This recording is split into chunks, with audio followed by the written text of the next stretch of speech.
first line has already been a couple of times, so bear with me as I read the first line again. 6 nights ago, my mother disappeared into the ocean. This wasn't unusual. She was a freediver.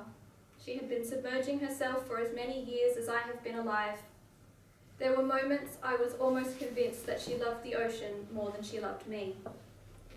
She'd suggested that we take the tinny out into the bay, put on our wetsuits and dive into the last warm shoals where the reef drops away.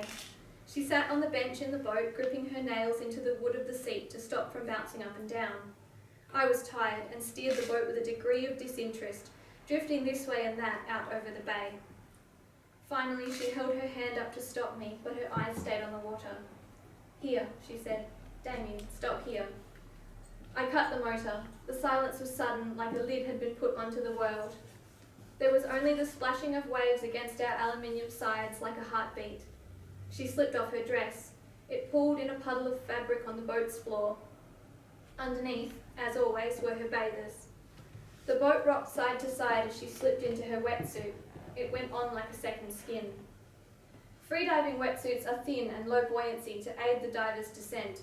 Hers was a deep shade of blue, which made her hard to see once she went under. She loved the idea that her wetsuit might make her invisible. She'd been wearing it when she set the record for the deepest freedive in Australia. That time, there had been a rope to measure the depth and to tether her. There were judges and lifeguards and other divers. This night, there was only me, but she wasn't going for the record. She'd dive a few times, scratch whatever itch she had that needed to be scratched, and we'd go home for dinner. Zipping the suit up, she looked at me and grinned. "Are you coming in?" I shook my head. It had been weeks since I had had time to dive. I was studying. I had decided to become a journalist. I wanted to get into university, but I'd been homeschooled for so long that it sometimes felt as if my homework was written in another language. Once I had wanted to be a world-famous freediver too, but the idea seemed less and less possible the longer I spent away from it. I'd started to think of the things my mother and I had done as stories, things that had happened to other people. Surely we had never floated face down in the Garibaldi swimming pool for 9 minutes. Surely we had not flown to Greece to compete in the World Championships while other kids were learning their times tables. Surely we did not take the tinny out into the bay in the middle of the night in order to swim to the bottom of the ocean with weights around our necks. Yet there we were.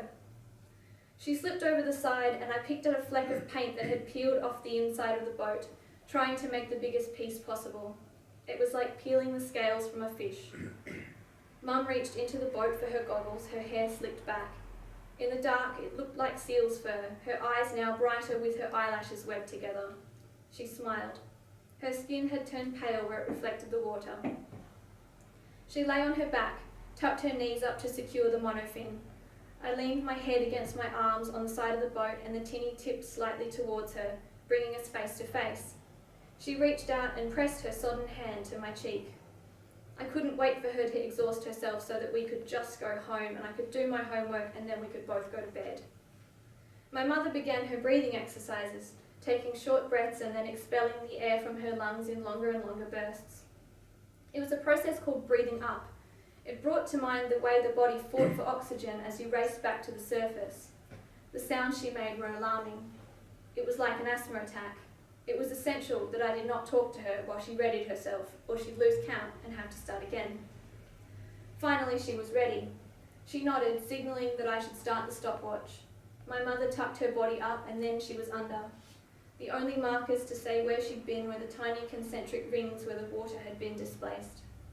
My job was to wait, to watch the seconds tick away and be ready with the towel. Already I was thinking about the feast we would eat. It was a warm night. My mother was fond of barbecued pork drizzled with sweet, thick sauce. The dives always made her ravenous. The bay was calm and silent. I saw boats on the far side of the bay bobbing up and down in the marina. So many this year, and more were staying. The holiday bungalows would soon be gone, replaced with reclaimed timber houses 3 stories high, with tennis courts, swimming pools, and glimpses of the ocean from the balcony. Once, when I was younger, my mother had taken me to practice in the bay. It was full of vacationers in bright new swimmers. A lady doing the breaststroke had heard us breathing up and thought we were drowning. She swam over to us on her back, waving with her closed fist to signal the lifesavers. She was a very fit lady, but she'd struggled, kicking her legs at odd angles and trying to hold both Mum and me up at the same time. I'd struggled against her grasp, but she began to sink and my mouth filled with water. There was no way for me to explain what she was doing.